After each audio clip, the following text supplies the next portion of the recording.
My name is Lauren, and I've never been the kind of person to draw attention to myself. At 27, I work as a senior manager at a travel company, a job I've held for the past 4 years. My apartment is small but cozy, just a short walk from the office. Every day follows the same peaceful routine: wake up, go to work, come home. Occasionally, the first meet up with friends, and on weekends, I visit my parents. Some people might call my life boring, but I prefer to think of it as structured. Large crowds make me anxious. You won't catch me at wild parties or big social gatherings. I like my quiet little corner of the world. Thank you very much. My younger sister, Jessica, though, she's the complete opposite. Ever since we were kids, she's been the star of the family. While I was sitting quietly in the back row during school assemblies, she was front and center, leading the choir or starring in every theater production. When I was buried in homework, she was running for class president and winning, of course. "Jessica, sweetheart, you were amazing in the school play," Mom would gush, her eyes filled with pride. Then she'd turn to me with that familiar look of disappointment. "Lauren, why don't you try out next time? It would be good for you to get involved like your sister." I'd just shrug and retreat to my room, knowing they'd never understand that I was perfectly content being myself. But the comparisons never stopped.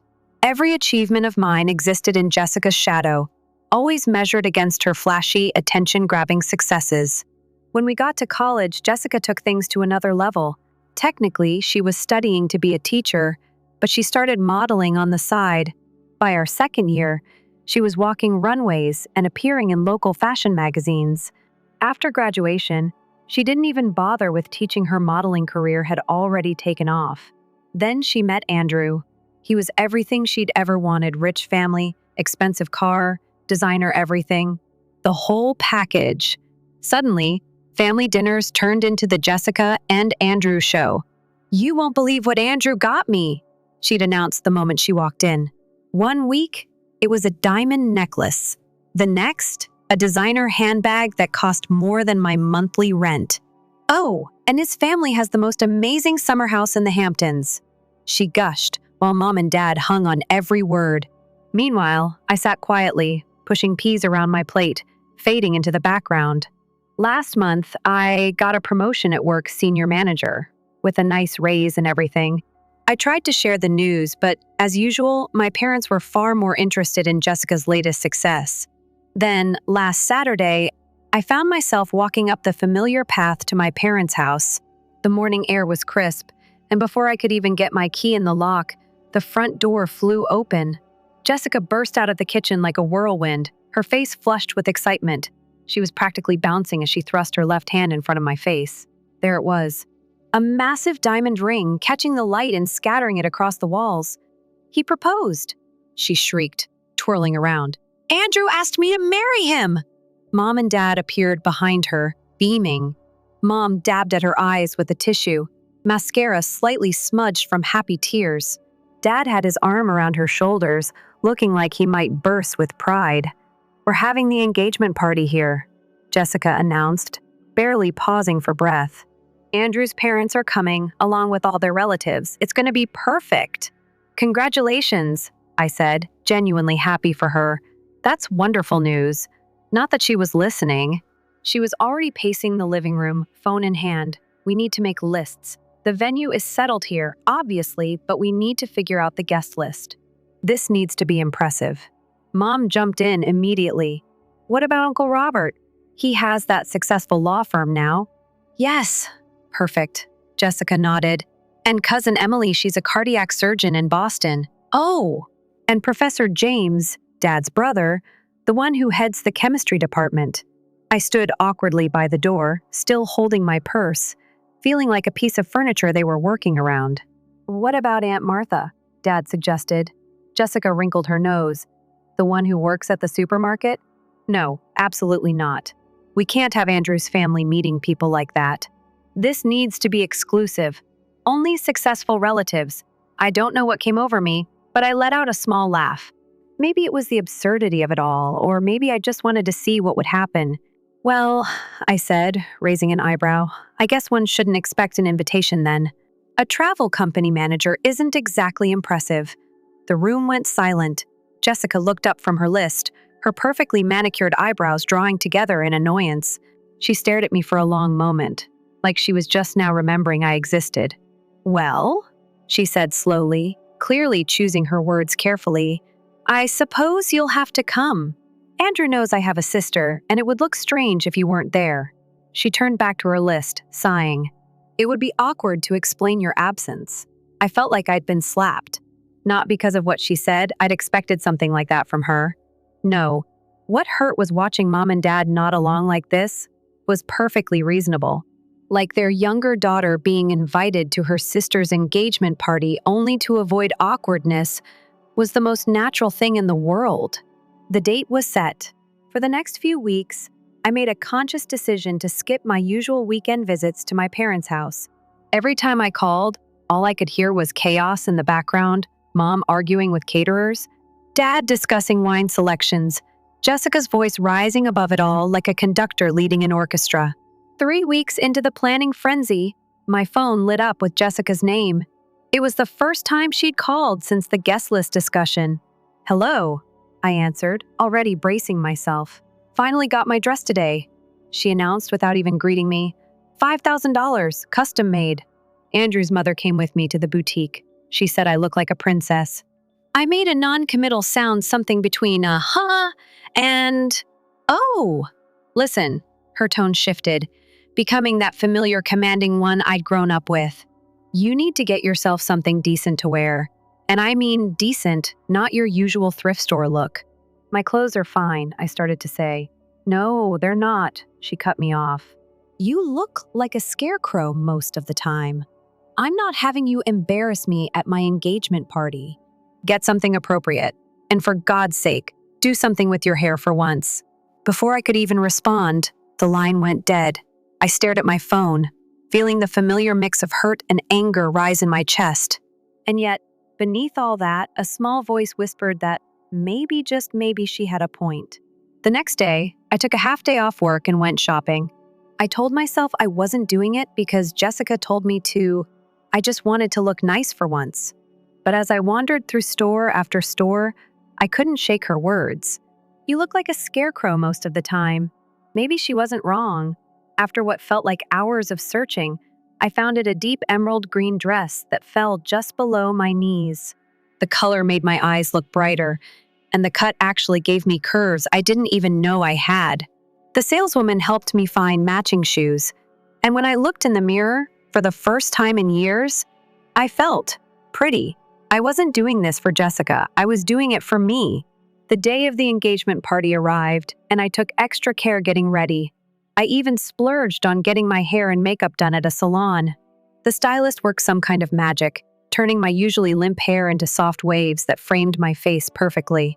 When I arrived at my parents' house, the place looked like something out of a wedding magazine. Fairy lights twinkled in the trees, and the driveway was lined with luxury cars. Inside, the house was packed with people in designer clothes, laughing over the sound of soft classical music playing in the background. I scanned the crowd for familiar faces, but most of the guests were clearly from Andrew's side confident, polished, expensive. I finally spotted Uncle Robert, the lawyer, and my cousins Michael and Rachel, the cardiac surgeon and the professor. They were hovering near the chocolate fountain, looking like they'd rather be anywhere else. Then Jessica made her grand entrance.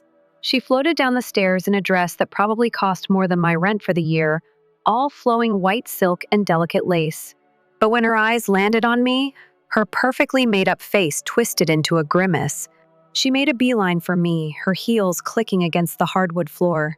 "Seriously?" she hissed through clenched teeth, looking me up and down. "That's what you chose to wear? You look like you're going to the mall, not an engagement party." I barely had time to process the sting of her words before I heard a warm male voice behind me. "There's my beautiful fiancé." Andrew appeared, his parents trailing behind him.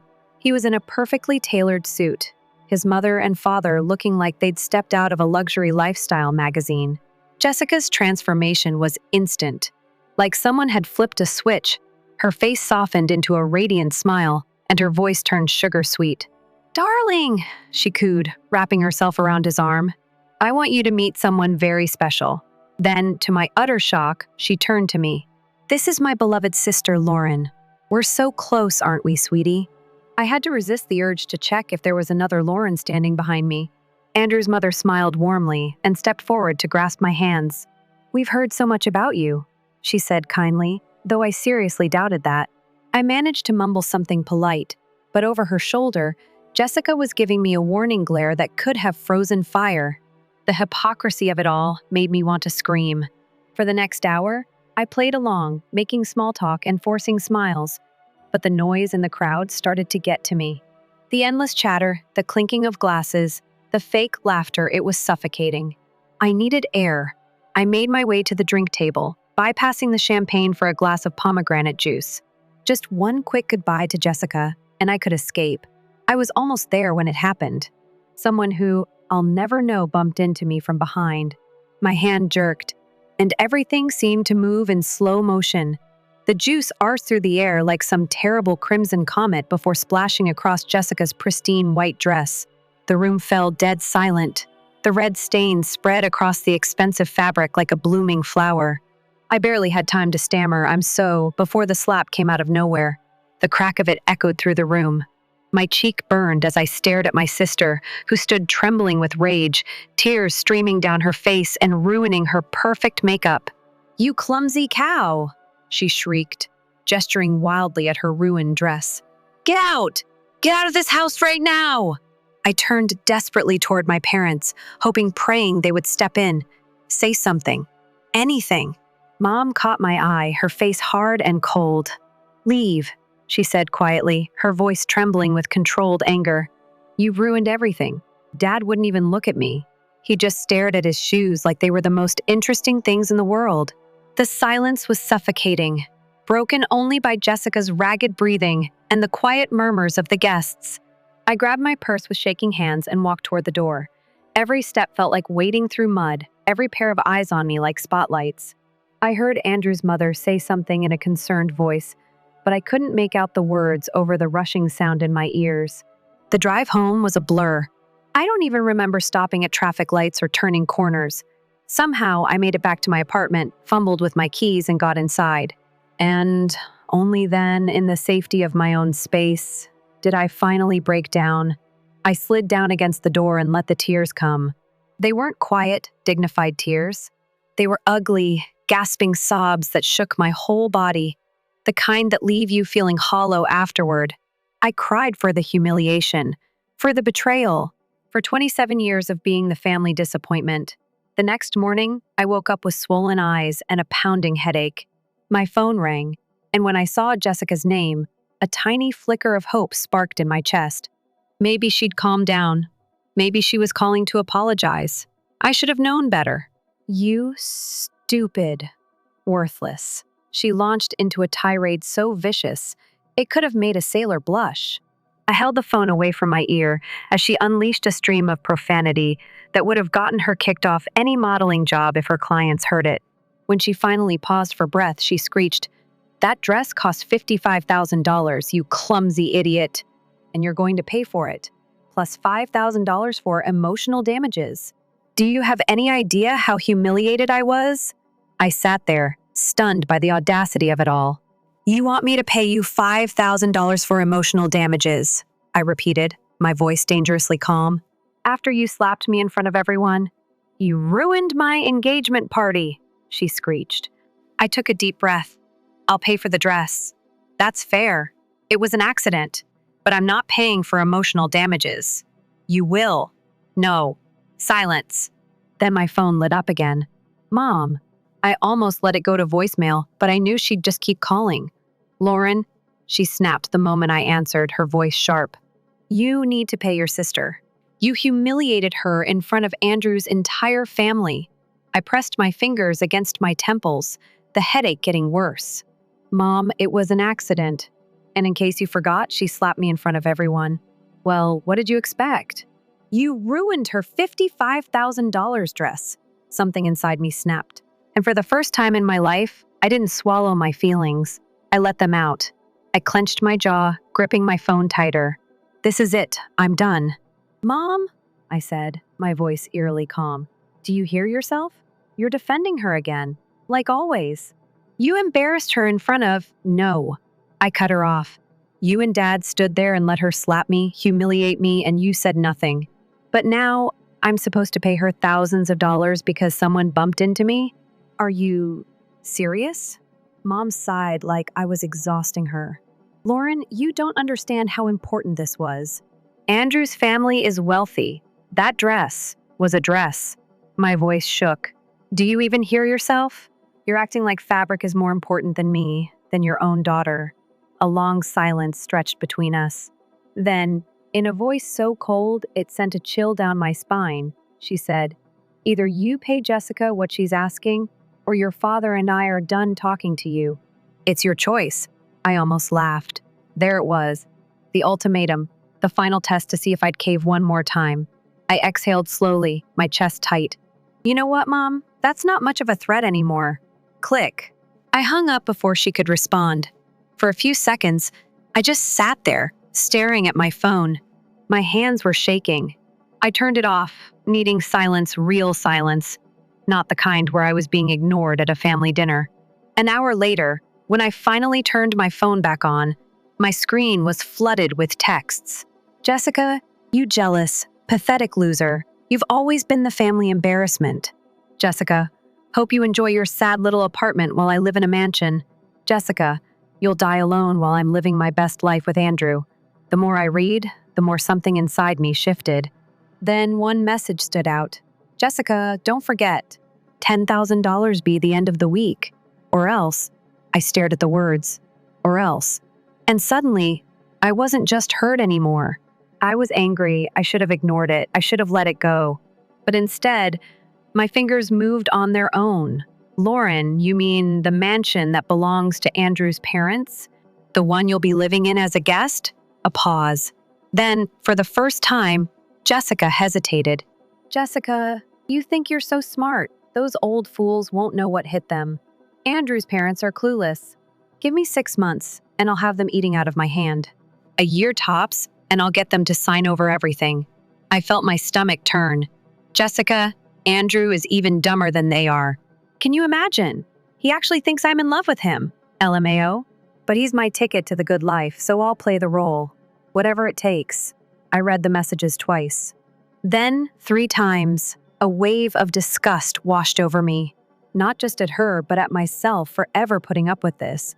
For ever believing she might have had even the tiniest bit of love for me.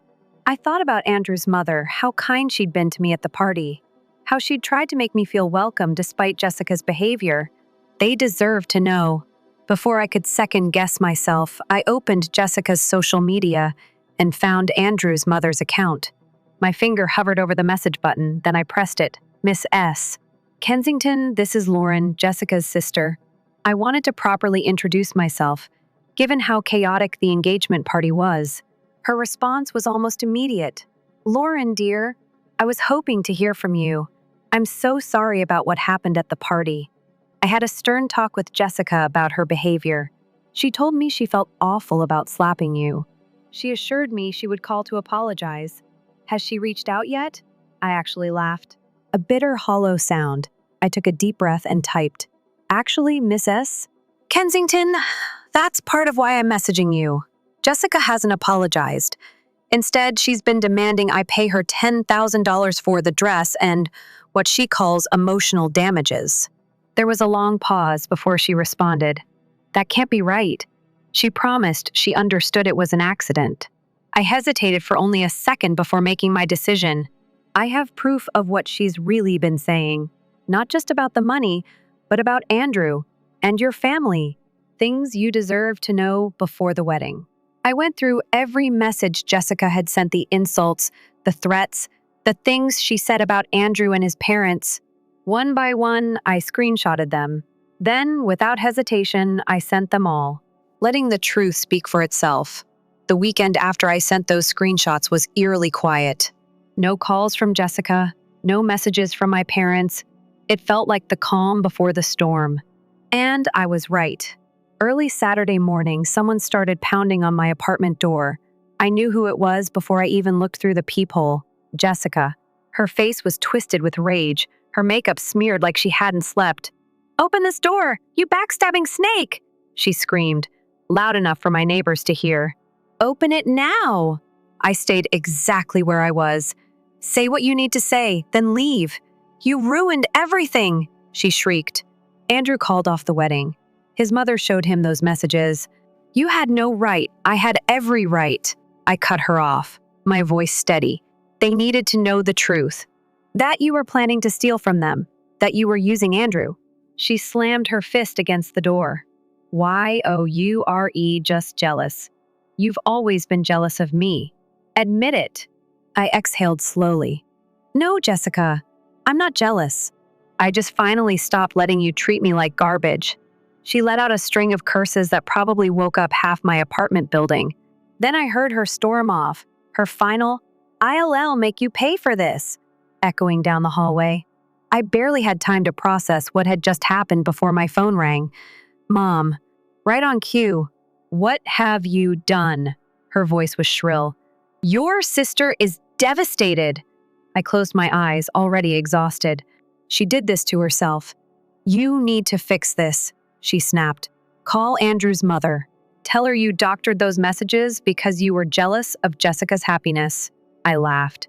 A sharp, humorless sound. I'm not doing that. You spiteful, envious. I'm done, Mom. My voice was quiet, but firm. I'm done with all of this. Don't call me again. And for the first time in my life, I hung up first. I blocked her number, then Dad's, then Jessica's. Over the next few days, I heard through my cousin Rachel that not only had Andrew called off the wedding, he had broken up with Jessica completely. His mother had shown him everything, every insult, every cruel comment, every plan she had to steal from them. Now, Jessica was staying with my parents, sobbing to anyone who would listen about how I had ruined her life. I should have felt guilty, but I didn't. For the first time in years, I felt free.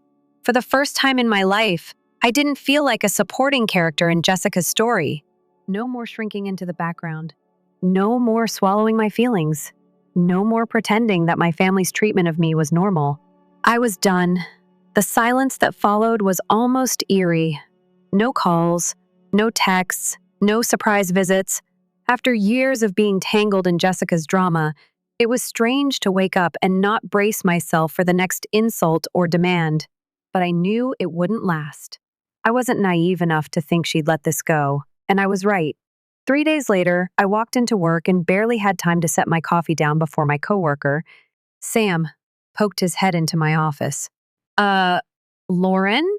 There's a woman at the front desk asking for you. I frowned. Who? He hesitated. She says she's your sister. My stomach sank, of course. I found Jessica in the lobby, standing near the receptionist's desk, arms crossed. She looked rough, like she hadn't slept in days. Her usually perfect hair was frizzy and her eyes were swollen. I didn't say a word. I just stood there, waiting. She let out a humorless laugh. What? You're not even going to say hi? I glanced around. A few employees were pretending not to watch, their curiosity barely hidden. I wasn't about to give them a show. I motioned toward the door, outside. She huffed but followed me.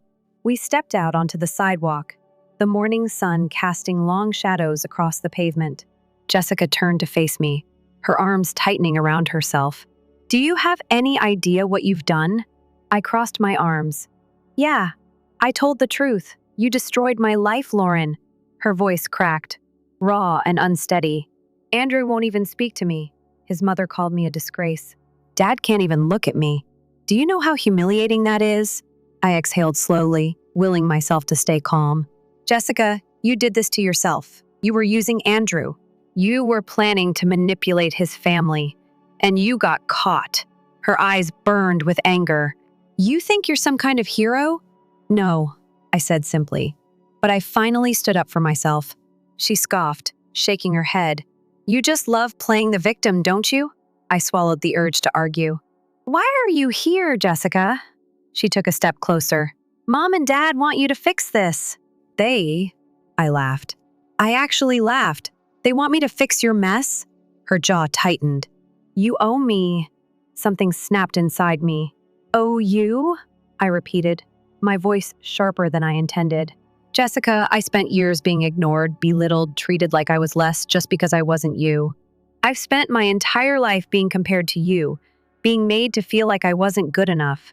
And now you think I owe you?" She opened her mouth, but I wasn't finished. "You slapped me in front of everyone. You demanded I pay you $10,000. You insulted me, threatened me. And now you're here acting like I'm the bad guy?" Jessica flinched. For the first time in years, I saw something in her expression that almost looked like doubt. Like maybe, just maybe, she was realizing I wasn't the weak, quiet sister she could walk all over anymore. She swallowed hard. "If you don't fix this, I don't know what's going to happen to me." I stared at her. For a split second, I saw past the anger, past the entitlement. And what was left was someone who had built her entire life on the illusion of perfection, only to have it shatter around her. For the first time, I realized Jessica wasn't just furious, she was scared. And some part of me, the part that had always wanted to be a good sister, felt a flicker of sympathy. But then I remembered every cruel word, every moment of being treated like I was nothing. And that flicker? It died. "This isn't my problem," I said, my voice firm. Her face crumpled. "So that's it? That's it?" She stared at me like she didn't recognize me. And maybe she didn't. Because for the first time in my life, I wasn't bending. I turned and walked away, leaving her standing on the sidewalk. I didn't look back. The following week, I signed a lease for a new apartment on the other side of the city. Bigger, brighter, mine. I didn't tell my parents. I didn't tell Jessica. I packed my things, hired movers, and left the old version of myself behind. For the first time, my life wasn't revolving around what they wanted. And it felt good. Moving into my new apartment felt surreal. For the first time in my life, I wasn't constantly waiting for the next call, the next demand, the next reminder that I wasn't enough. The silence wasn't lonely, it was peaceful. No more tiptoeing around Jessica's moods. No more forcing small talk with parents who only saw me as a backup plan. Just me. The first night in my new place, I sat on my couch with a glass of wine, looking around at the half-unpacked boxes. Everything still smelled like fresh paint and new beginnings. And for the first time in a long time, I smiled. A week passed. Then, too, I didn't hear from Jessica. Didn't hear from my parents. The absence of their voices in my life was like quitting caffeine cold turkey, disorienting at first. But eventually, I felt lighter. Then, out of nowhere, an email from Andrew popped up in my inbox. Subject, "Thank you." I hesitated before opening it. "Lauren, I wasn't sure if I should reach out, but I felt like I needed to. I don't know if you realize how much you saved me. I was so caught up in everything, in what my family wanted, in the image Jessica projected, that I ignored every red flag. If it weren't for you, I would have married someone who didn't love me, who saw me as nothing more than a stepping stone. It hurt at first, but now I feel like I dodged a bullet. I just wanted to say thank you. You didn't have to do what you did, but you did it anyway. I hope you're doing well." Andrew, the first, stared at the screen, rereading his words. He didn't hate me. He wasn't angry. If anything, he seemed relieved. For so long, I'd been painted as the villain in my family story, the jealous sister who ruined Jessica's happiness. But here was proof, solid, undeniable proof that I had done the right thing. I thought about replying, but what would I even say? "You're welcome for saving you from my sociopathic sister?" Instead, I just closed my laptop and exhaled, feeling something inside me settle. Then, one evening, the silence shattered. I was in bed, reading, when my phone buzzed. "Jessica." I stared at the screen, debating whether to answer, but something told me I needed to. I picked up.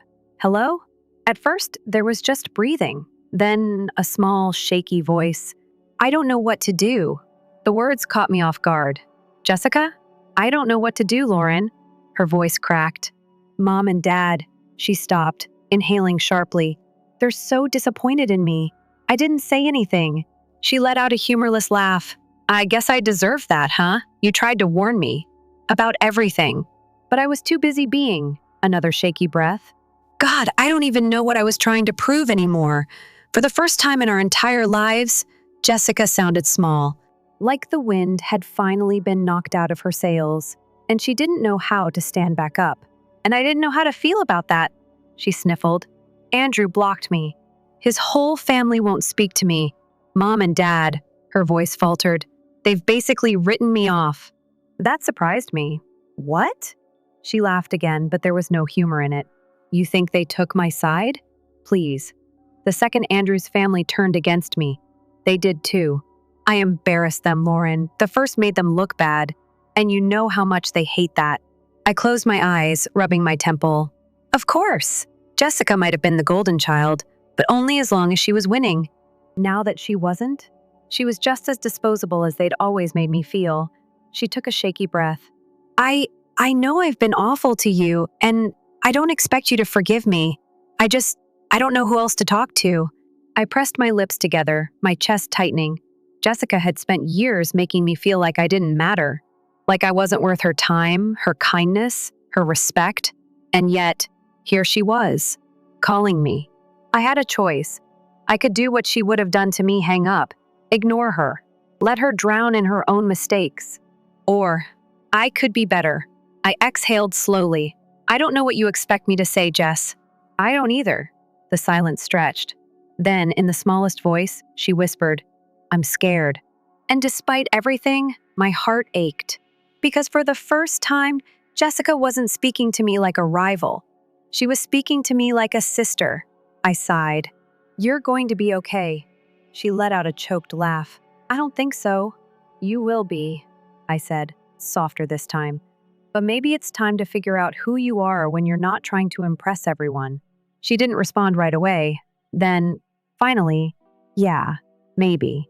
The line went quiet. For once, she wasn't trying to control the conversation. She wasn't making demands. She wasn't acting like the center of the universe. She was just there. And for the first time in a long time, I didn't feel like I hated her. I didn't know if we could ever fix what had been broken between us. But for the first time, I felt like maybe there was a chance. Jessica and I didn't magically become best friends overnight. That's not how things work. But something shifted after that phone call. She didn't text me demanding money. She didn't call me screaming about how I ruined her life. Instead, a week later, she sent a simple message, Jessica. I got a job. I stared at the screen for a long time. I wasn't sure what shocked me more, the fact that she had reached out, or the fact that she was actually doing something for herself. Lauren, where? Jessica, some marketing firm downtown. Nothing fancy. Lauren, that's good, Jess. Jessica, it's awful. I hate it. I smirked, shaking my head. Lauren, welcome to the real world. She didn't argue. For the first time, Jessica wasn't looking for shortcuts. She wasn't expecting someone to hand her a perfect life on a silver platter. She was trying. And for the first time in years, I actually respected her for it. A few months passed. I settled into my new apartment, focused on work, built a life that felt like mine for the first time. I even started dating again, nothing serious, just dipping my toes back into the world of possibilities. Jessica stayed at our parents' house for a while, but the tension was unbearable. She finally moved into a small apartment near her office, something she never would have done before. She still complained, of course. The kitchen is tiny. I miss having a pool. Why do normal people do their own laundry? This is actual hell. But she never once asked for a handout. And that was new. One evening, I got another text from her. Jessica, dinner? My treat. I stared at the words, debating. A year ago, I wouldn't have believed it. Jessica offering to pay? Jessica asking to spend time with me? But things were different now, so I said yes. We met at a little restaurant downtown. Nothing too fancy, nothing too casual, just normal. Jessica looked different. Not physically, she was still effortlessly beautiful. Still had that polished look that came so naturally to her, but there was something in her expression. Something real. Okay, she said after we ordered. I know I was an awful sister. I raised an eyebrow. Just now figuring that out? She rolled her eyes, but she smiled. A real one. I was awful, she admitted. And I don't expect you to forgive me just because I finally realized it. That surprised me. Jessica had always been the kind of person who expected instant fixes, quick apologies, easy resets. But this was something else. I do forgive you, I said slowly, but that doesn't erase everything. I know, she said. And for once, I actually believed her. We sat there, eating, talking not about our parents or Andrew or money or any of the things that had always defined our relationship. Just talking. At one point, she hesitated. Then, with a sheepish look, she said, "I still don't love this whole working thing." I laughed. Shocking. She smirked. But I think I needed it to figure out who I am without all the other stuff. And just like that, I realized something. Jessica had never had to figure out who she was. She had always been the golden child, the one everyone admired, the one who got whatever she wanted. But when that was taken away, she had no foundation to stand on. For the first time, she was building herself from the ground up. And for the first time, I didn't see her as my competition. I just saw my sister. Our parents never changed. I still got the occasional voicemail from my mother, clipped and impersonal. "Lauren, we haven't heard from you. Call us when you get the chance." No apology, no acknowledgement of anything. And I didn't call back. They had made their choice. And I had made mine. Months passed. Jessica and I weren't close. Not in the way sisters in movies are, but we were something. She called every so often not to ask for anything, just to talk. She sent me pictures of ridiculous outfits she saw on her morning commute. She even invited me to her birthday dinner. And one night, when I was overwhelmed with work, frustrated with my boss, and so close to quitting, she sent me a message that made me stop in my tracks. "Jessica, you've got this. You're stronger than you think." I stared at the screen, rereading the words. Jessica had never been the supportive type, but maybe people could change. Not overnight, not all at once, but little by little. And maybe, just maybe, we were both finally learning what it meant to be sisters. Story 2. I never imagined that at 62, I would be living alone in this house. Every evening, I ascended the stairs and ran my fingertips down the sleek oak railing. I can't help but consider how many generations of my family have followed suit. I've spent the majority of my life in this Maple Street home, which has been in my family for more than a century. I'm Caroline Mitchell, and my husband Robert left me for his 25-year-old secretary 20 years ago. At the time, our son Tommy was just 12 years old. As if it were yesterday, I can still clearly recall the day Robert informed me he was leaving. He was standing in our kitchen, fiddling with his wedding band while avoiding eye contact. "I'm sorry, Caroline. The first never planned for this to happen," he stated, his voice barely above a whisper. I just stood there, holding the kitchen counter until my knuckles grew white. "Does she make you happy, Robert?" Trying to speak steadily, I asked. He nodded without turning to face me. "I'll make sure Tommy is taken care of. My alimony will be reasonable." And he fulfilled that pledge. "Without fail, I'll give him that each month." The money came in. I saved every bit of it for Tommy's education fund, working extra hours at the marketing agency to support our everyday costs. Fortunately, the house was already paid for as my grandmother's last present to me. Throughout everything, this place has been my fulcrum. On one occasion, filmmakers utilized it for a historical piece on the Civil War era, claiming it caught the spirit of the time flawlessly. The producer wanted to buy it for an absurd amount of money, but I couldn't sell it.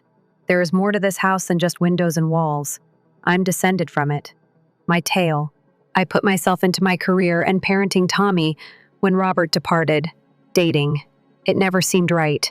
Every time my coworkers tried to introduce me, I turned them down. I joke that I'm married to my job, but in reality, I had given up on love.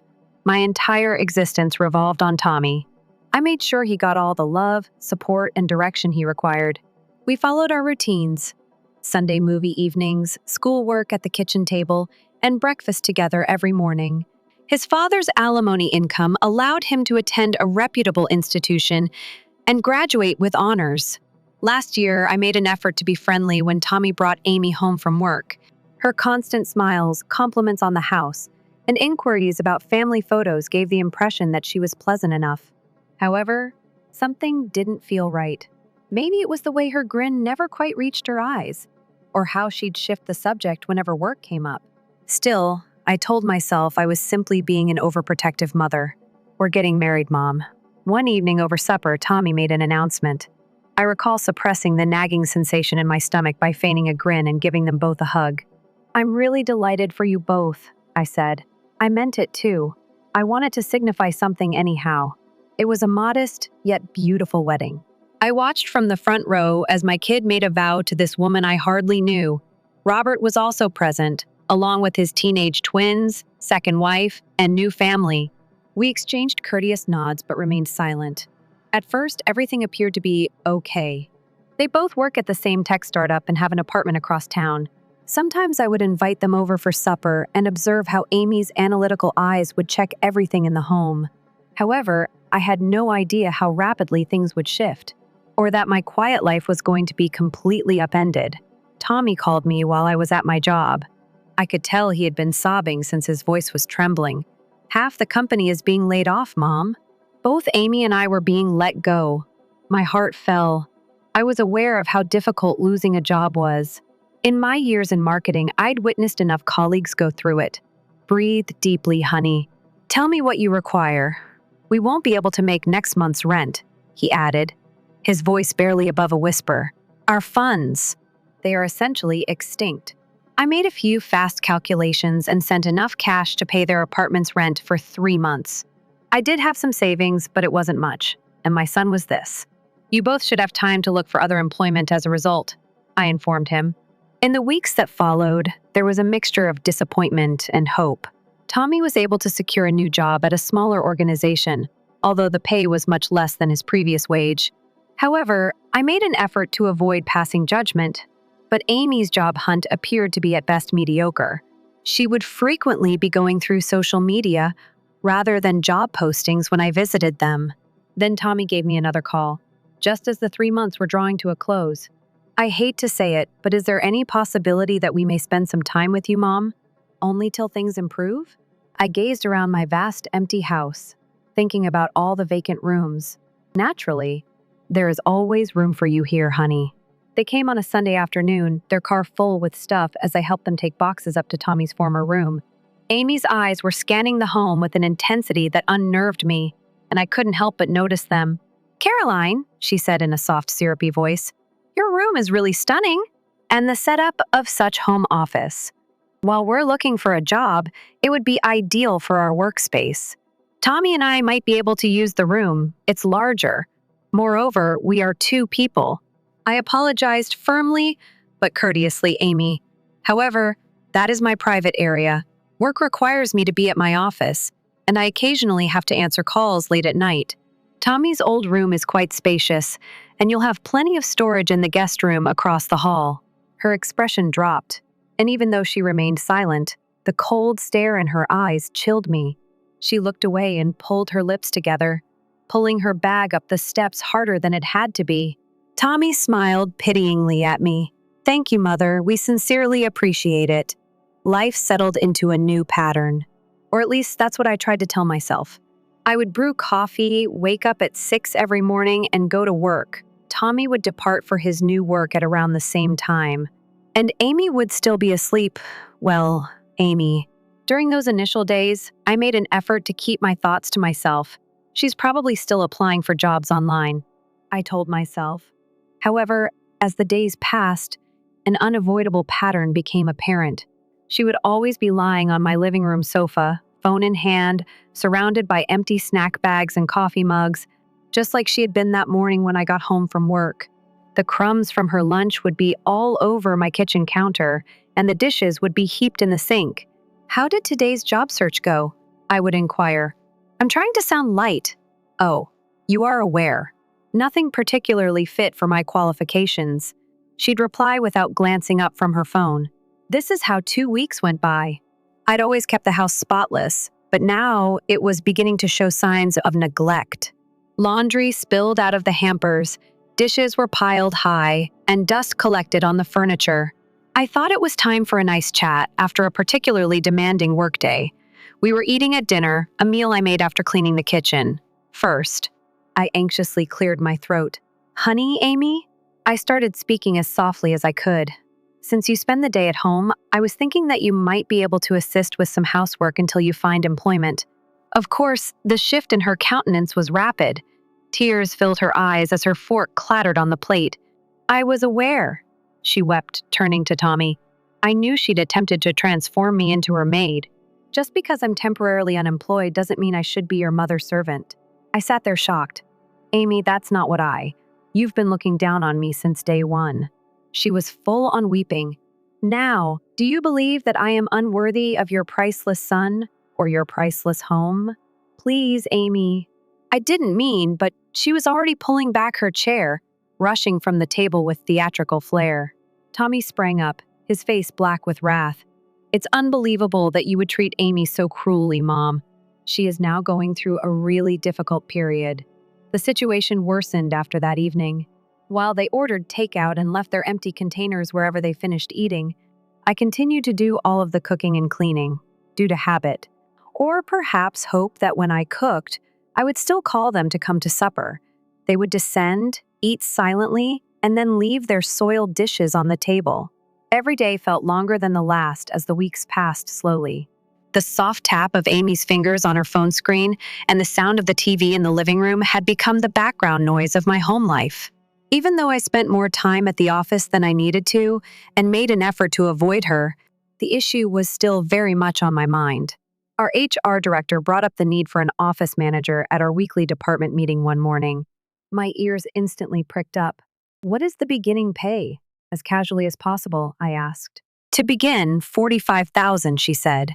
However, there is space for improvement. We always try to promote from within. I considered Amy's resume. She had previously worked in administration and held a business degree. This might be ideal. During my lunch break, I carefully drafted and then deleted a text message to Amy regarding the position. It was better to deliver this type of news face to face. I left work early that day, my heart light with hope. Maybe this could be the solution to our problems. Amy was on the couch as usual, browsing through her phone when I found her. On the coffee table, a mostly consumed bag of chips was lying with crumbs all over it. Amy, I continued, attempting to seem upbeat and supportive. I have some positive news. My company has a position open for an office manager. Although it's entry level, there is a lot of room for growth. I could drive you to work, and the starting pay is good. Together, we could commute. The chip bag flew as she sprung off the couch. Are you serious now? A manager of an office? Do you know what my qualifications are? I was simply wondering what you were thinking. That I'd be pleased to arrange paper clips and get coffee. With every phrase, her voice was getting louder. My degree is in business. I coordinated projects. Please, Amy. It wasn't my intention. Oh, I knew precisely what you meant. She was virtually shouting. Now, you think I'm a freeloader? Do you consider me to be lazy? You can't bear the fact that I'm not working. Are you attempting to put me in a situation that is demeaning? Just then, Tommy stepped through the front door, his timing absurdly terrible. What's happening? He questioned, gazing between us. With tears running down her cheeks, Amy hurried over to him. Your mother just insulted me again. She believes that I am a freeloader. She is attempting to coerce me into accepting a low-paying position as an office manager. I got to my feet, trembling. That's not true, Tommy. I was just trying to help. There's an opportunity in my company, and I thought, Mom, stop. Tommy's voice was like a knife piercing the room. Why do you constantly have to do this? Why are you unable to simply leave me alone? What are you going to do? Sincerely perplexed, I inquired. All I'm trying to do is assist. Assistance? Amy laughed despite her tears. Are you attempting to make me look bad? Her theatrical sobbing reverberated throughout the home as she hurried up the stairs. Tommy's expression was one of utter despair. I never imagined that living with you would be so challenging. He shook his head and muttered, Mom, you start drama all the time. You can't seem to help yourself. I stood by myself in the living room as he went upstairs with his wife. I reclined in my seat. My hands are becoming chilly from holding my partially consumed coffee, bringing on the drama. The words tasted terrible in my tongue as I murmured to myself. No one has ever called me theatrical in my 62 years of life. I learned to keep quiet about the work situation as the days stretched into weeks. Amy's eyes would dangerously widen at the mention of work, so I completely stopped bringing it up. Even though I would have to watch her squander away her days on my couch, it was simpler that way.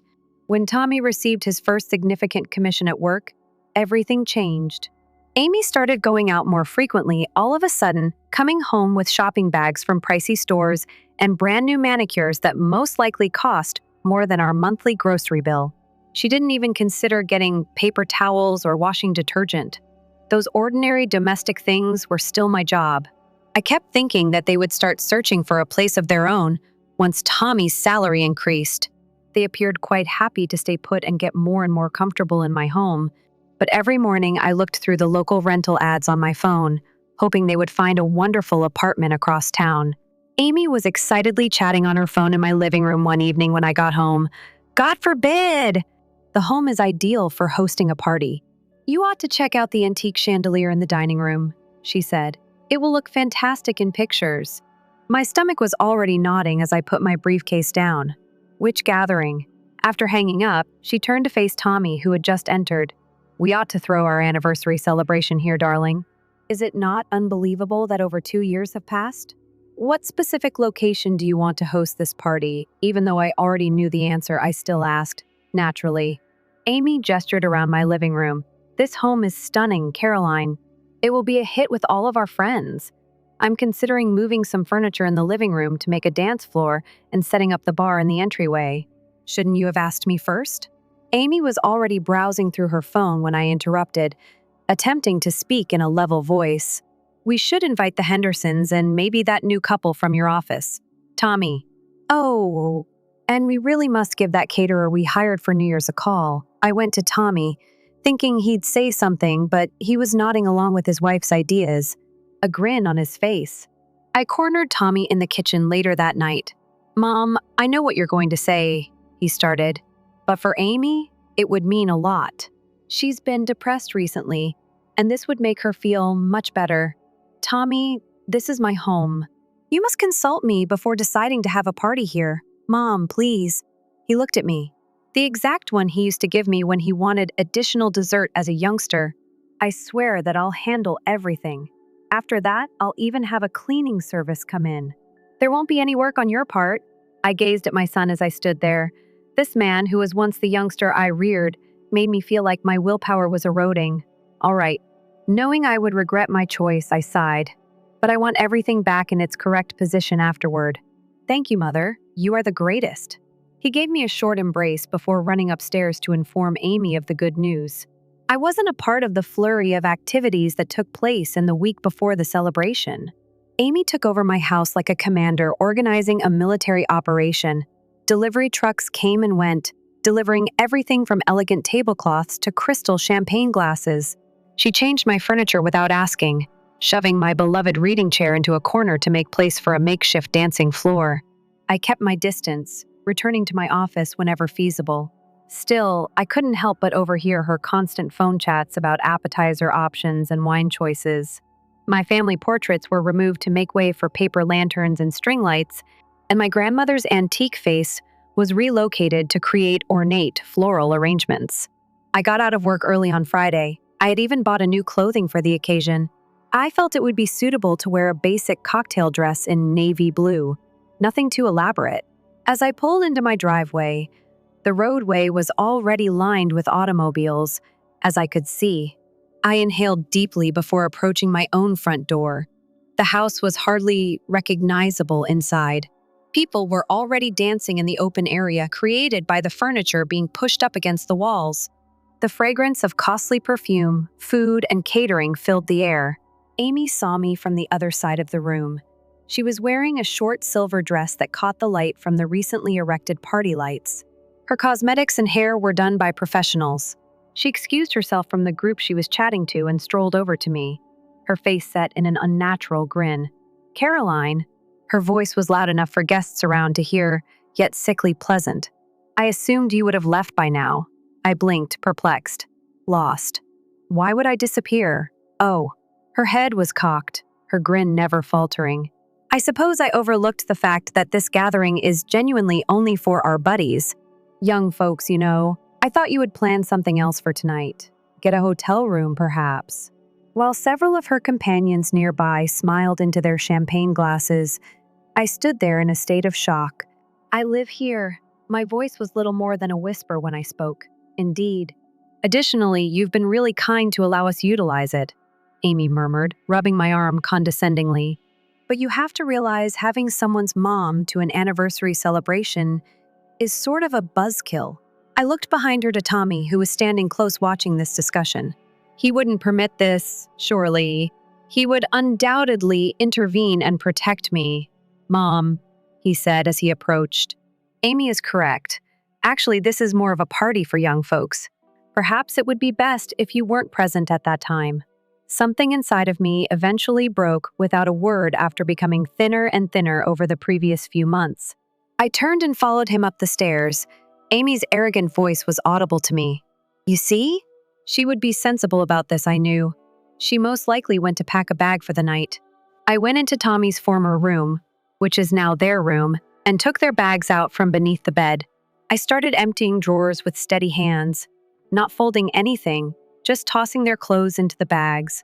Expensive suits and designer gowns, anything they purchased. They packed their bags with Tommy's new paycheck. As I lugged the bulky luggage down the stairs, one in each hand, I stripped the bed, wrapped their amenities in a towel, and added those to the music that beat below. Everyone's attention was drawn to the sound of them bumping against each step. As I walked into the living room, the crowd dispersed, people stepping away from their chats to observe the action. Mom? Tommy's voice broke. What are you doing? In the center of the improvised dance floor, I dropped the luggage. You're heading out now? The celebration is done. Amy's face twisted with anger. Do you believe you're accomplishing something? She let out a scream. This is impossible! This is my home! My voice was deadly calm as I spoke. Before I contact the police and have you removed for trespassing, you have just 5 minutes to depart. Mom, hurry up! Tommy chuckled uneasily.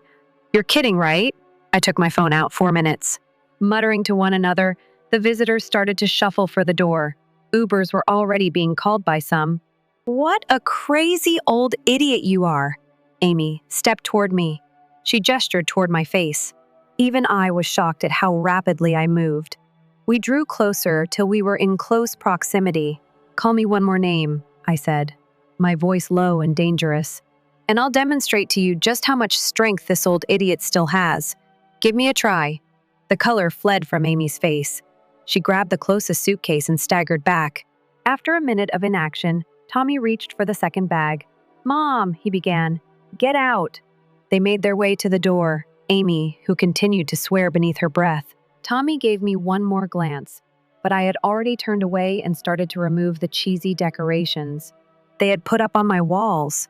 Once they were gone, I looked around the deserted party scene, which included tables full of unfinished food and half-empty champagne glasses all over the place.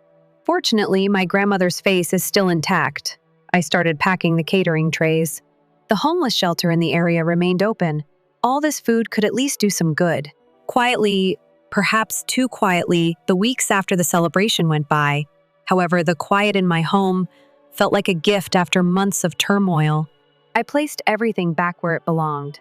I put my reading chair back near the window. I put pictures of my family back on the walls. The centerpiece on the dining room table is my grandmother's face. News spreads quickly in tiny places. Sarah, my friend who works in real estate, informed me Tommy and Amy had taken a 2-bedroom apartment in the new complex across town. Funny thing, she said one morning over coffee. I've known Janet from the leasing office for a long time. Claims that while they nearly failed the credit check, Tommy's new pay just managed to get them accepted. I remained silent and sipped my coffee. Stories began to trickle in. During periodic inspections, the property manager had previously issued 2 warnings on the condition of their unit. According to Martha, whose niece resides in the same building, the apartment is a disaster, Martha acknowledged, shaking her head. Dishes in the sink were piled high with garbage for days. Does that sound familiar? Reminiscent of my own kitchen during their visit, I just nodded. Then came news of the argument. They weren't particularly tactful. Through the walls, the neighbors could hear them. Amy is yelling at Tommy for his pitiful pay, how she was sick of living in a dump, how none of her friends had to live like this. Tommy retaliated at her for not wanting to work, to prepare food and clean, to take any action at all, actually. They claimed that she occasionally tosses items. During our monthly lunch, my buddy Linda muttered something. Tommy was observed sleeping in his vehicle one night last week. Every tale gave me a little heartache. Not for Amy, but for Tommy. I was done wasting my sympathies on her. He was still my son. In spite of everything, I occasionally pick up the phone while lingering over his number, but I put it down again every time. He needs to learn this lesson, his course to follow. Now the house feels different.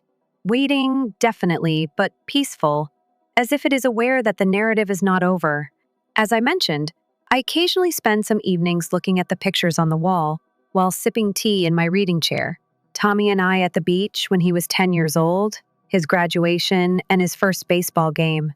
I recall the young child who would come to me with broken toys and injured knees, believing that his mother could mend everything, but I can't help him with this.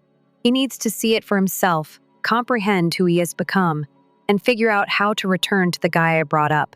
I'll stay here at our family home until then, keeping his room prepared in case something comes up. Not for Amy. When my son is ready to apologize, discuss, and rebuild, that bridge is completely destroyed. Meanwhile, I'm taking back my life. I took weekend painting lessons, joined a reading group, and even acquired a kitten from the neighborhood shelter. Oliver is his name, and he's a great companion. In the evenings, he sits with me as I read, purring happily. Neither of us felt the urge to say anything meaningless to break the quiet. Life carries on as usual. Tommy will also know where to look for me when he's ready. Story 3. Emma is my name.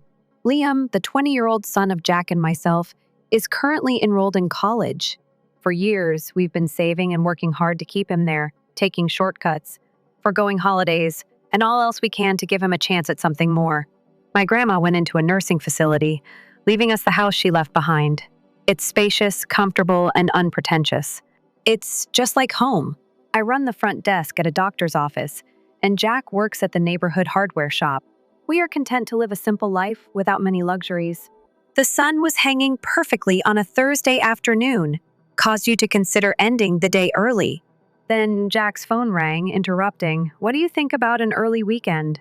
Remember, I was slicing carrots, half on a list of bills that needed to be paid, half on dinner.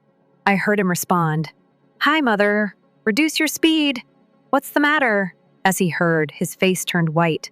Towel in hand was pacing, and I halted what I was doing. He seemed scared as he hung up. He sank into the couch as if his strings had been severed and murmured, "That was my dad. Their company went bankrupt. Everything is gone for them, even the home." My heart fell. Jack, oh, that's awful. How do they intend to proceed? They'd like to stay with us. Only for a little while. Until they sort something out, they said. I paused as I considered our already limited budget and the impending disruption to the peaceful routine of our lives. What did you say to them? He was clearly anxious because he massaged his neck. I informed them that I spoke with you initially. It's your home. Emma wouldn't tell you that without first confirming. Helen and Frank, Jack's parents, they weren't the laid-back high flyers used to luxury. Furthermore, our basic arrangement was very different from what they were used to. Jack, you know how they are. It's not their style, this place. I am aware that he appeared uncomfortable. However, they are my parents, Em. They're stranded, reflecting on all of their visits. Noses showed up at our little home. It was obvious that they wouldn't fit in here. However, my willpower weakened when I pictured them in such a severe situation that they would seek assistance. Okay, they're welcome, but this is just temporary, isn't it? Only until they're able to stand again. Mom, Emma, and I had a brief, hushed conversation when he took up his phone and dialed. You can stay here for a while, but only until you find somewhere else to stay. I understand. We're not in charge of a hotel. Jack seems reticent, but I couldn't hear what was being said on the other end. Indeed, ma'am, we are unambiguous. Gave me the main idea. He hung up and let out a long, heavy sigh. They are appreciative. Next week they'll be here. Jack told his parents last week that they could spend some time with us. They were also moving in today. I swear my heart fell as I saw two enormous trucks pull up our driveway from the porch. Like a parking lot attendant, Jack was out there directing traffic while maintaining a constant grin. Frank got out of the car first, grinning broadly, and gave Jack a back pat so forceful. You'd think he had won the jackpot rather than had moved into his son's house. Emma, sweetheart. Perfumed and vivacious. Helen came up to me and planted a kiss on my cheek that felt more like a branding iron. For allowing us to invade in this manner, you are an angel. I attempted a grin as I glanced at the pile of items they were unloading. No issue, Helen, but is this the end of it? Oh, these are only the necessities. As though our front yard wasn't already being engulfed by the stack of boxes and furniture, she waved a dismissive hand. We've stored the rest in essentials. I wager my time that if they were necessities, I wouldn't say anything hasty. The thought of what they had left behind made me shudder. I could tell Jack was thinking the same thing when he caught my glance. Then let's move the items inside. More than everybody else, Jack spoke to himself.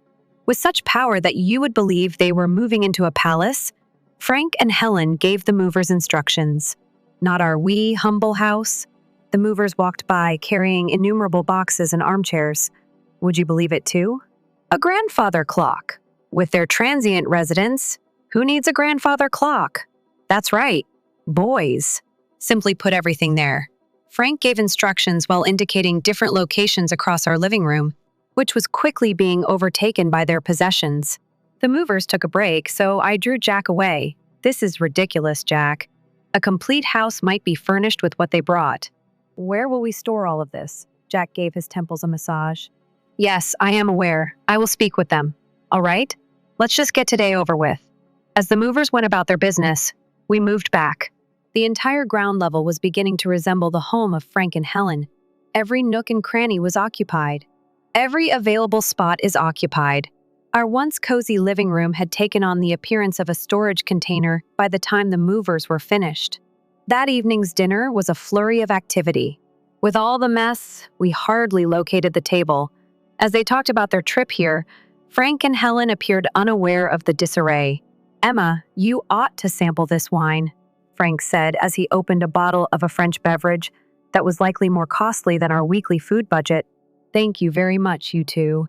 With a voice as sweet as a cavity, Helen added her voice. Just till we get our bearings. Yes, regarding that. Jack cleared his throat. We must discuss certain ground rules. Oh, don't worry about that, son. There isn't much room. Frank dismissed him with a wave. We'll be all right. What are we, sweetheart? Helen nodded excitedly as he grinned at her. I glanced around at our occupied area, the boxes stacked high, and the ornate decorations overpowering our basic ones, handled perfectly. I wasn't really certain about that. It had taken some getting used to living with Frank and Helen, to put it mildly. They moved in a few days ago, and just when I thought we had gotten into a pattern, the kitchen turned into a new battlefield. As usual, I was preparing dinner on a Tuesday night. Something straightforward and filling. Homemade tomato sauce over spaghetti. Helen waltzed into the kitchen as I was stirring the stew. She wrinkled her nose as though she had just entered a barn. What's that odor? Her tone was brimming with contempt as she questioned. Dinner is being served, I answered, trying to sound as calm as possible. It's spaghetti night. Spaghetti. She looked over my shoulder and sneered. Where's the meat? The fresh herbs. What you feed us is this. Jack entered while using a dish towel to wipe his hands after hearing the disturbance. What's wrong? With a glare that could make milk curdle, his mother turned to face him. We're supposed to consume this, which is the issue, Jack. She pointed to the seething pot as though it were a poisonous cauldron. Trying not to let her affect me, I inhaled deeply. We typically eat it. Steaks and nice dinners every night are out of our price range. Jack put himself in our way. Hard lines formed on his face. This is Emma's house, Mom, and we consume this. You can cook for yourselves if you'd want anything different. Yes, we will. Helen narrowed her eyes in response. And we depend on you to supply the food we need. This is not how we usually live. I'd had enough. I understand that you're accustomed to something else, but this is all we can do. Luxuries are out of our price range. Frank, who had remained quiet until then, spoke up with a loud voice. Then you might need to review your spending plan. We're not animals to eat scraps, young woman. Jack's mouth tightened.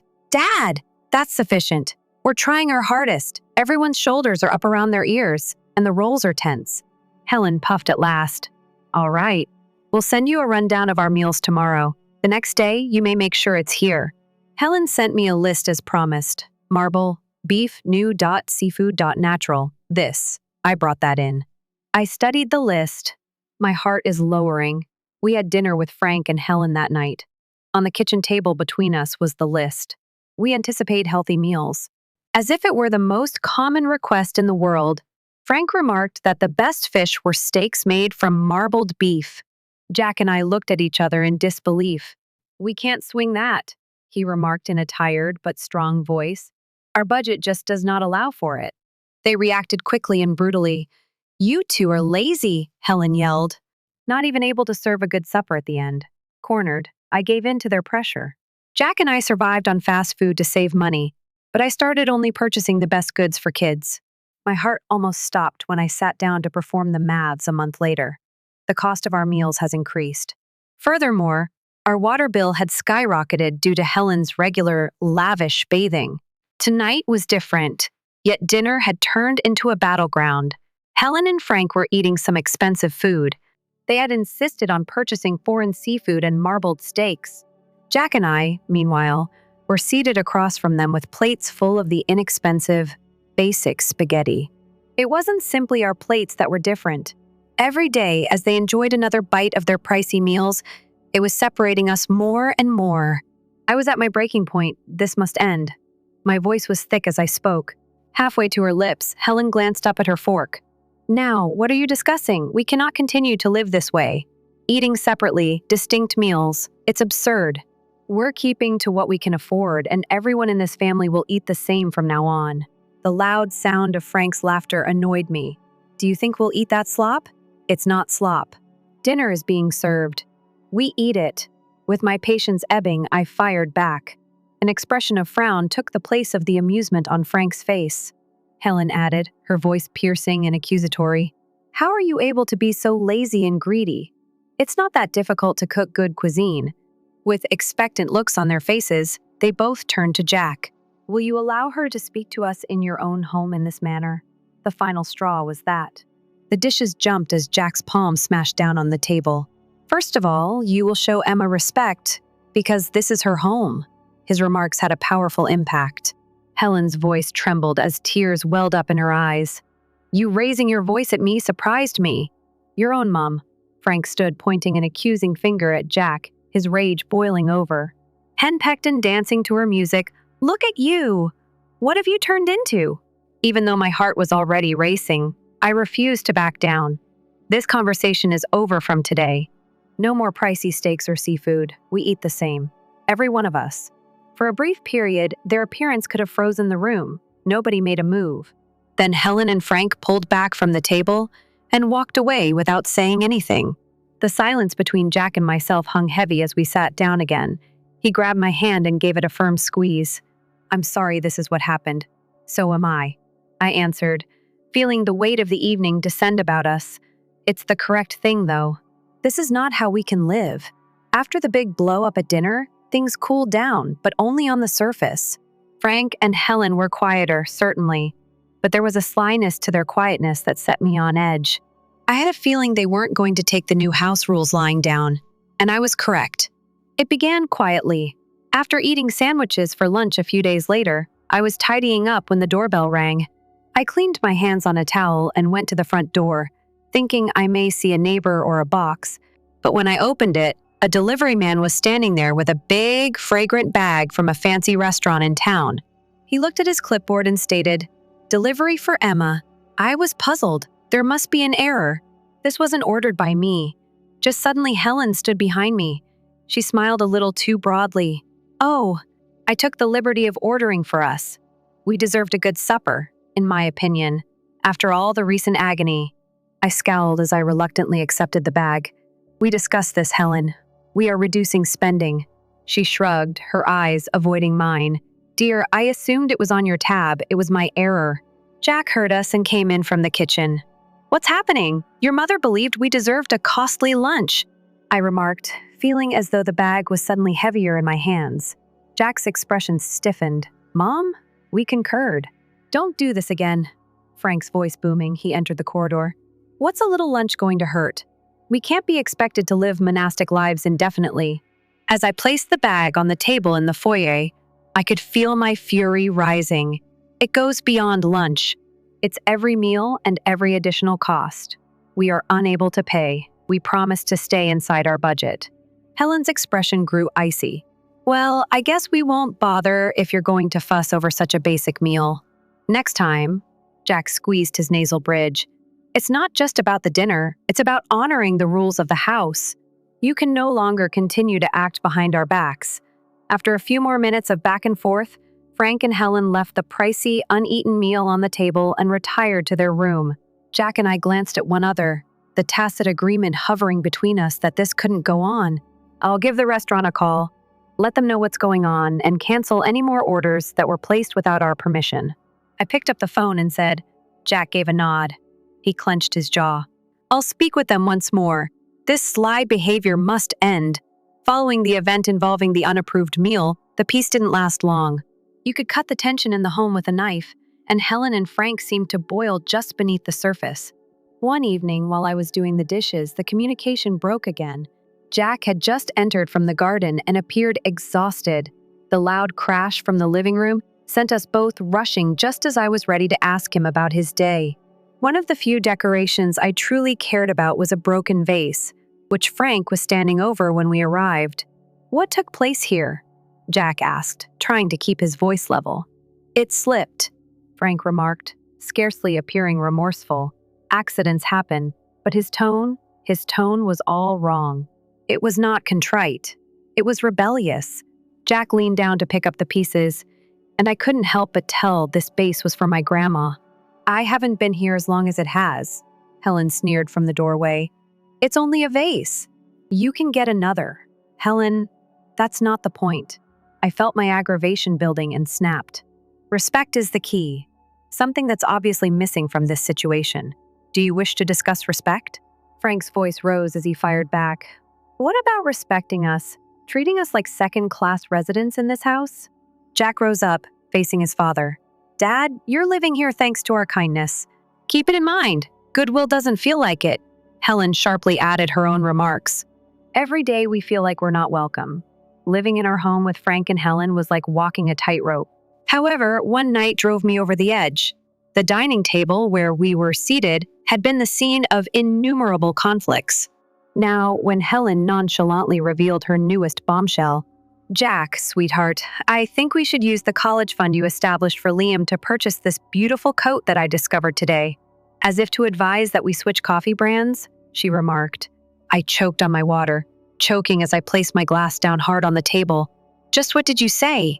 I controlled my voice, a mixture of incredulity and growing rage. Helen gave me a charming grin, obviously taking my surprise for obedience. Dear, it's only money. For college, Liam may always take out loans. I'm in dire need of a new coat. Jack slapped his fork down, having been quietly fuming next to me. That is not possible, Mom. The funds are intended for our son's schooling. There's nothing else we're doing with it. A frown distorted Helen's face. How can you turn down a straightforward request from your own mother? It's not easy, and that's the end of it, I snapped. Felt the last of my patience dissipate. Frank added his voice. His voice became a yell. You're being cruel and irrational. Your family is us. Then he threatened, his tone calculating and frigid. Perhaps the local media would be curious about your family's treatment. Would your managers be interested in knowing? My stomach churned with a mixture of anger and terror. We couldn't cave sufficiently, though, I knew. I stood up and yelled back, family members don't treat one another like this. You two need to move somewhere else. This isn't functioning. As Frank persisted in making allegations and threats, Helen broke down in tears, while seeming to be the victim. Jack and I were left in startled silence as they stormed out of the room after the supper. I went to the bedroom and called my grandma once the place was silent. After a few rings, she answered, her voice reassuring. It's Emma, Grandma. My voice was full with emotion as I spoke. What's wrong, dear? Her tone was instantly alert as she inquired. I expressed all of my demands, threats, and the impossibility of the scenario involving Helen and Frank. She did not interrupt as she listened. In the background, her soft hums provide a constant sense of assurance. There was a momentary silence when I was done. Then, decisively, she said, I'll spend a few months staying with you. Are you sure, Grandma? How about the assisted living facility? You seem to need me there, I'm sure. Furthermore, I don't stand by and watch my family suffer. With a determined tone, she declared. It seems like a rush of fresh air entered the home when Grandma arrived. Her energy remained as fierce as ever, even if she was older and moved a little more slowly. Frank and Helen were plainly taken off by her abrupt arrival, their discomfort apparent as day. "I'll be staying on the ground level," Granny stated firmly. The moment she rolled through the door, her baggage followed behind her like a faithful dog. "I anticipate that some items may need to be relocated." Frank attempted a grin, trying to hide his annoyance. "Naturally. Willn't we make you comfortable, Helen?" Helen gave a rigid nod. Her eyes darted about, presumably figuring out what they would have to conceal or move. I felt a wave of relief go over me. Finally, someone was putting them in their place. As soon as the removalists were done moving the furniture around to accommodate Grandma, she called the family into the living room for a meeting. "Emma has told me a lot about what's been happening here, and I'm not happy." Her harsh tone ripped through any feigned politeness as she started. Grandma lifted her hand to silence Frank as he opened his lips to object. "I'm not done. I still own this house. In a technical sense, you are not entitled to the blood that has been drained from Helen's face, even if I have let Emma and Jack to reside here without paying rent. Do you want us to cover the rent?" She sputtered. "I do indeed. $4,000. Flatly," said Grandma. "That's ridiculous." Frank sprang out of his chair and yelled, "That's beyond our means." "Well, considering the cost you've been racking up here, I'd say you can afford to cut back on your luxuries," Grandma retaliated. "We are family, though," Helen attempted, a little trembling in her voice. "Family does not take advantage of one another," Grandma retorted. "I believe it's only fair because you've been living a lavish lifestyle on my granddaughter's money." Helen and Frank looked at each other as though seeking an escape, but they couldn't think of anything to say. Grandma went on, "And one more thing. You are free to look for another place to reside if you feel that the rent is too excessive. Or if you decide to stay, you'll offer me with daily help. I need someone to make sure I'm taken care of and assistance going about with food preparation." Helen's mouth was like a fish out of water, opening and closing. Her former bluster vanished entirely. Frank, who had always taken great satisfaction in his independence, appeared to have taken a blow to the belly. "Consider it," Grandma completed, her voice softening just a touch. "Your response must be received by tomorrow, Am." They went back to their room, perhaps to talk over their few choices. Grandma's face softened as she turned to face us. "Kids, don't worry. We will resolve this situation." Grandma's new house rules were established the morning after. Frank and Helen appeared as though a switch had been flicked. I came into the kitchen to discover them packing their belongings. There is already a stack of boxes at the entrance. "We've made the decision to leave." Without raising his eyes from the package he was sealing, Frank declared, "We located a little flat. We'll get our belongings and depart." Helen was more subdued, occupied with packing suitcases. She moved quickly and sharply. "It's best that way," she said, something loud enough for me to hear, but nearly to herself. The remainder of the morning passed in a haze. Furniture and boxes were moved out the door. Jack volunteered more out of obligation than anything else. Their section of the home was strangely deserted by mid-afternoon. The reverberation of their leaving lingered. Grandma, who had been silently observing from her chair, gave me a knowing smile after they had driven away. "Okay, so there's it. They'll be all right, you know. To bring folks down to earth, a little pain is often necessary." Later on, we learned that they had sold the majority of their possessions to pay off their bills, including the rent. Like their new flat, the opulent lifestyle they were accustomed to was reduced to the necessities. Grandma spent 2 more weeks with us, a reassuring presence at home. Eventually, though, she made the decision to go back to her nursing home. I was both relieved and sad as I drove her back to the nursing home. "Grandma, thank you for everything. Without you, we couldn't have survived." She laughed and shrugged away my gratitude. "Oh, bullshit! You underestimate your strength. Just remember to stick up for yourselves. It won't be done for you by anybody else." I said her farewell with a hug and said I would see her soon. The house appeared larger and calmer when I arrived home. That night, we sat on our porch, the evening air chilly and delightful. Although life had taken us by surprise, we had recognized it, handled it, and were prepared to move on. We were certain that, with or without the consent of others, we could manage whatever happened next.